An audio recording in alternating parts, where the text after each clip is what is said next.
In this video, we are going to be looking at the four economic participants, which are households, firms, government, and foreign sector.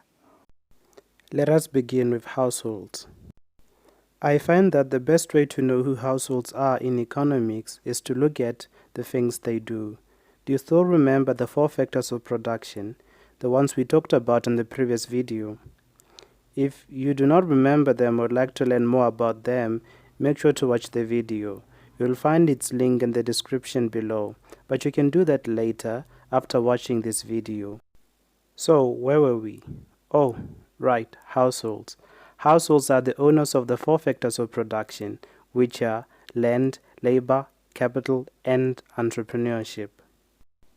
As the owners of the factors of production, households sell their factors of production at the factor market. The factor market, as the name suggests, is where factors of production are traded. For every factor of production traded, households are rewarded. For renting out a piece of land for someone to dig out natural resources, households will get paid rent. For using their knowledge, talents, and skills to produce goods and services, households will get salaries and wages. For selling or renting out their equipment and buildings, households are rewarded with interest. After being rewarded, let's say with salaries, households use incomes they've earned from selling their factors of production to buy goods and services at the product market. We all need food to eat, clothes to wear, and shelter for protection. Since we live in a market economy, the best way for us to get what we want and need is to buy those things from someone who's willing and ready to sell them to us. We, as households, take our incomes that we've made from selling our factors of production and head to the product market. The product market is where goods and services are traded. At this market, households are known as consumers because they buy goods and services to satisfy their own needs and wants. This buying of goods and services for personal use is called consumer spending. Get it? The consumer is spending. Anyway, let us try to define the term households. We have learned that households are the owners of the four factors of production. We've also learned that households sell their factors of production at the factor market. Finally, we have learned that households use incomes they've earned from selling their factors of production to buy goods and services.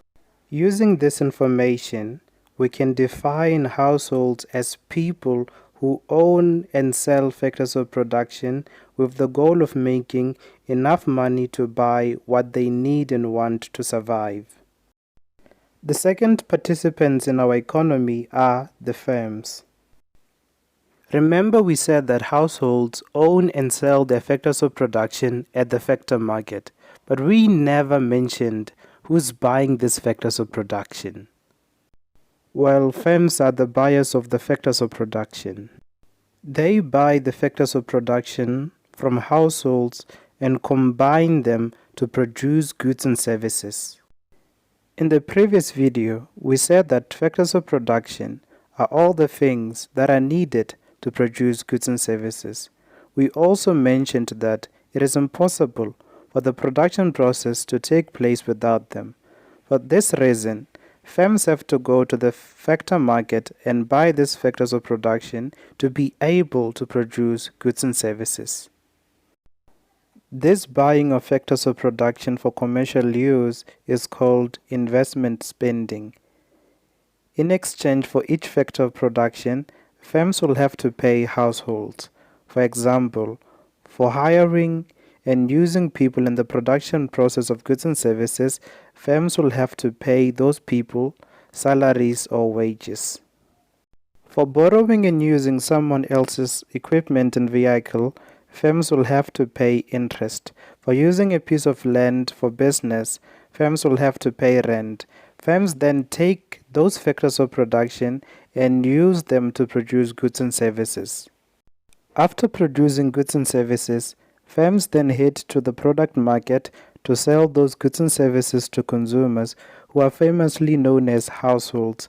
The amount of money that firms generate from selling goods and services is called revenue. Firms take this money and pay their workers rent and all other production costs. The remaining amount of money that firms get to keep is called profit. This is their reward for coming up with an idea of what can be produced, how it can be produced, and gathering all the resources needed to produce it. So let us try to define the term firms. We have learned that firms buy factors of production and use them to produce goods and services. We have also learned that they sell those goods and services for profit. With this information, we can define firms as organizations that produce goods and services and sell them to make profit. Yes, firms are businesses. Economists and accountants just like sounding, what's the word? Sophisticated. Yeah, that's the word. Another participant in our economy is the government. I can hear you right now saying, is there any need for the government? I mean, we are already able to produce goods and services and make a living without the government. There is, however, still a need for the government. Imagine, if you will, a world without any form of governmental structure. People would be constantly fighting and stealing from each other. There will never be peace.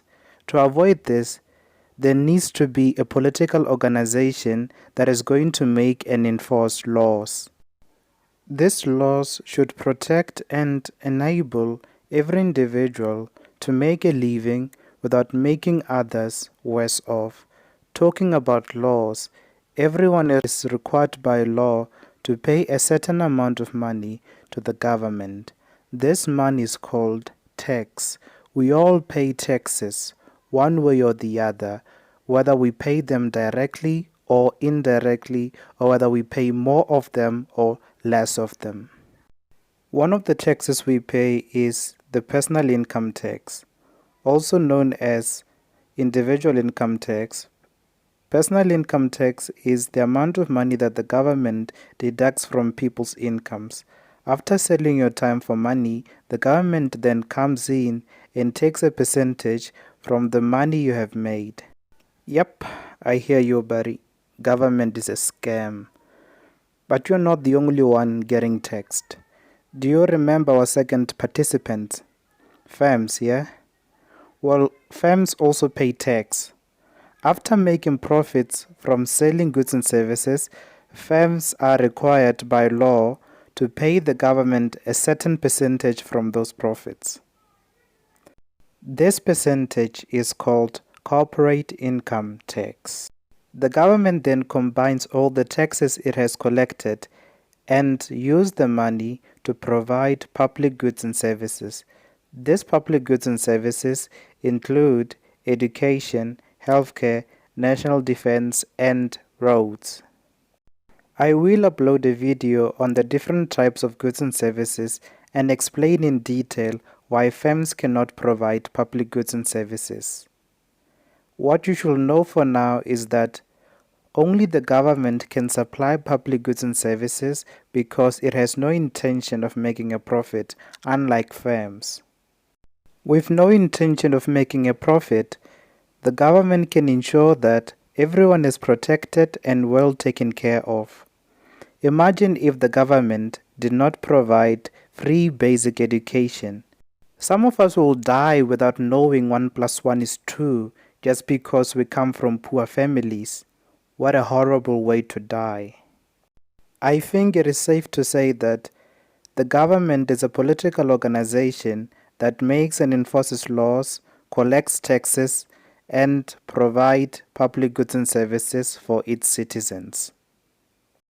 Are we there yet? Nope.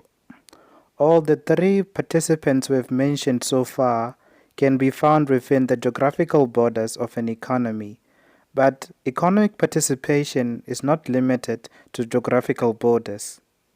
Thanks to improved forms of transportation and communication, countries can trade with one another. As a result of this international trade, a fourth participant was born. When naming the participant, we thought, since the participant originates outside our economy, he or she must be foreign, the foreign sector. And that's the story of how the fourth economic participant was born and named. Pretty cool, right? The foreign sector is a part of our economy that has to do with our economic relationship with the rest of the world. This is a relationship of us buying goods and services from other countries and other countries buying from us. When we buy goods and services from other countries, in economics we say we are importing. When we sell goods and services to other countries, we are exporting. Generally, we export what we have too much of and import what we have too little of.